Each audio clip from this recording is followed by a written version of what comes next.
আমার ভিডিওতে কেউ মাইন্ড করবেন না। এই ভিডিওটা সবার জন্যই, যারা নিজেকে মুসলিম দাবি করেন এবং যারা নিজেকে একজন আল্লাহ ও রাসূল প্রেমী মনে করেন তাদের উদ্দেশ্যে। বর্তমান বাংলাদেশের যে সংসদ অধিবেশন চলছে এবং সেখানে আমাদের দেশের একটি ইসলামিক দল, যারা কিনা নিজেকে ইসলামিক দল হিসেবে রিপ্রেজেন্ট করে এবং তারা সংসদে যাওয়ার পরে দেশে নাকি ইসলামিক আইন শাসন ব্যবস্থা কায়েম করবে।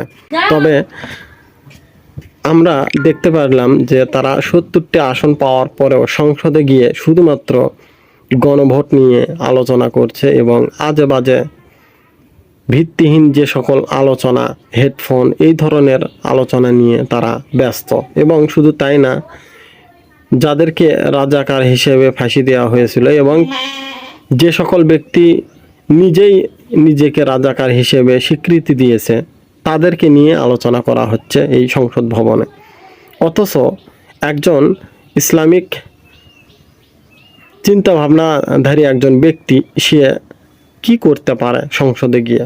আমি আপনাদেরকে একটা দাবি বলতে চাই যে আমি চাই যে বাংলাদেশের যারা ইসলামিক দল, নিজেকে ইসলামিক দল দাবি করে তাদেরকে বলবো যে আপনারা বাংলাদেশে সংসদে একটা বিল পাশ করুন যে বাংলাদেশের ভেতরে থেকে যতগুলো সুদ ব্যবস্থা, ব্যাংক রয়েছে, এনজিও রয়েছে, এগুলো সব বন্ধ করা হবে। এবং শুধু তাই না, বাংলাদেশ সরকার একদিনও ১ টাকা বিদেশ থেকে আর কোনো সুদের ওপর ঋণ নেবে না, এই ধরনের একটা প্রতিজ্ঞা এবং এই ধরনের একটা প্রস্তাব আমি চাই যে বাংলাদেশের জামাতি ইসলাম, যারা নিজেকে ইসলামের রক্ষক ভক্ষক সব কিছু নিজেদেরকে মনে করেন, তারা এই ধরনের একটি প্রস্তাব করুক এবং দেখা যাক সংসদে এ নিয়ে কি আলোচনা হয় এবং তাদের যে দাবি। আমি শুনেছি যে ডক্টর শফিকুর রহমান বলেছিলেন যে আমরা ক্ষমতায় গেলে বা আমরা যদি বিরোধী দলও থাকি আমরা কাউকে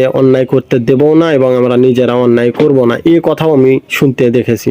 এবং তারা তো ডাইরেক্টলি বলেই বেড়ায় যে জান্নাতের টিকিট তারা দেবে, জামাতি ইসলাম না করলে তারা জান্নাতে যেতে পারবে না। ওই কথা আবেগী কথাবার্তা, হয়তো বা রাজনৈতিক উদ্দেশ্যপূর্ণতভাবে মানুষের একটা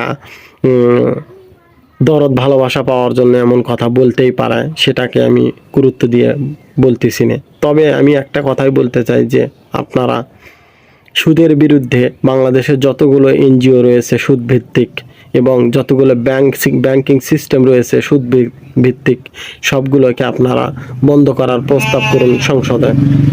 আর বাংলাদেশ সরকারকে প্রতিজ্ঞা করুন যে বাংলাদেশ সরকার